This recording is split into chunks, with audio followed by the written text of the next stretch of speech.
This is a man who behaved rationally, privately, a little introverted, liked to play video poker, but he was a rational man, and yet he prepared over an extended period of time a totally irrational act.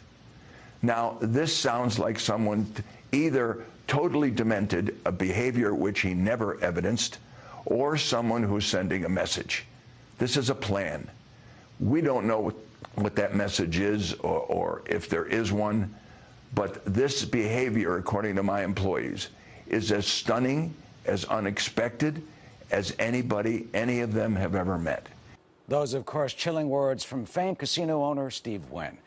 Wynn says that some of his staff had known Las Vegas shooter Stephen Paddock for years, but as you heard, never saw any signs that he was capable of murder, let alone the carnage that unfolded last week, as he was responsible for the deadliest mass shooting in United States history. This as police continue to search for an exact motive. They say they don't have one yet. Randy Sutton joins us, retired lieutenant with the Las Vegas Metro Police, host of Blue Lives Radio. Randy just heard Steve Wynn say either he was demented or sending a message. How do we find out which one? Or both? That's the $64,000 question, Eric. How are we going to find? The fact that this investigation is already almost a week old, and we still don't have a motive, we might never find a motive, and we have to be ready to accept that, as difficult as that is. Now, we did find something else out very interesting. That is that Paddock had a penchant for hiring prostitutes. And one of the prostitutes that was questioned by police indicated that he had violent rape fantasies and that he considered himself an evil man. Now, that's pretty interesting. It's a complete dichotomy from what we just heard Mr. Wynn talk about. So here we have this on one hand, he behaves normally. He portrays himself as just a normal guy and has gotten away with it for years here in Las Vegas as that moderate gambler, private guy. And then we have the other side, the dark side that we now know that he possessed, and that is that he had these violent rape fantasies that he acted out with prostitutes. Now, what Metro is doing is questioning. They're reaching out and trying to find other prostitutes that he might have hired over the years. Would they come forward? If there's one that's been found. You're in the PD for a long time, with the ladies of the evening, so to speak. Come forward, you know, those who accompanied him and say what they knew or what he said? Some will, some won't. And remember that that's a transient occupation, if you will. There may be women that were here at one time because since he's a longtime Vegas guy, he might have been doing this back in 2006 when he first started going into these casinos here. So since this has such national attention, I would urge that anyone who was in that line of work, if you will, and even though you might be leading a straight life now, you might hold the key to something that you don't even know. So if you talk about, I would urge them to come forward. Exactly, absolutely. And you talk about the reports are that he claimed he had bad blood and was evil.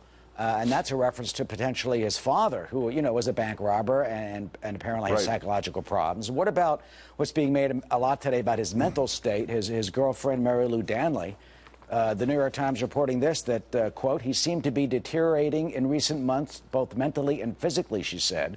Perhaps his methodical and systematic mind had turned into a lethal and unpredictable, new direction. But, I mean, how do you carry this out like a professional hitman? Get in those calculations and that note in the room, and at the same time you got all this evil stuff going on and a deteriorating mental state, and you're apparently on Valium. What effect, if any, could that? I mean, Valium is so common. Could that have had on him potentially carrying this out then? Well, and that's very interesting that there was this noted deterioration, and but it certainly didn't affect his ability to reason. When it came down to his tactics. Now, here's something that I am really, really anxious to find out, and I know the law enforcement is looking deeply into this. You don't just pick up that kind of tactical experience, okay? When he's calculating mathematically his distance to his target, the elevation, and his kill pattern, this is something that I believe he might have had help in. And I think that is really going to be key to finding more information about this. Where did he get his training? That's really essential to understand and to know. Yeah, you just don't pick up these, put that tripod, out the window and start shooting for the very first time in your life. And as you mentioned the other day, I mean, you can go out in the desert and do that, but as you just said, you pick this stuff up on the internet in a book? No. I mean, you got to have some help, potentially. I would think so. I would think so, Eric. And I know that going through his phones and devices, that's where normal people, when they have that history of, wherever he obtained this knowledge, his contact might be in that one of those devices. And that's why it's so essential that law enforcement so methodically have to go through that entire lifetime history that are in those devices, because it might be back several years even. And so when you go through all those things, that's the tediousness of this investigation, but that's the benefit of having the resources of the FBI here, because they have basically the unlimited resources to go into the backgrounds of all of these individuals. It is a massive investigation, as you say. The nugget certainly is out there somewhere, and we're confident. But Eric, we really need to prepare ourselves for the possibility that we may never get the answers. And I know that's going to be very hard for the American public. I know that especially for these victims and their families, not knowing is going to be really devastating to them. Well, we'll see. So it's something but unfortunately, I think we have to resign ourselves to that possibility. Well, it could be possible, but we're early on in this investigation, getting into his background. And as you say, if anyone had any contact with him, please tell authorities, no matter who you are. Lieutenant Randy Sutton, as always, thank you. And thank you for your service on the police department there, of course. I appreciate it. Thank you.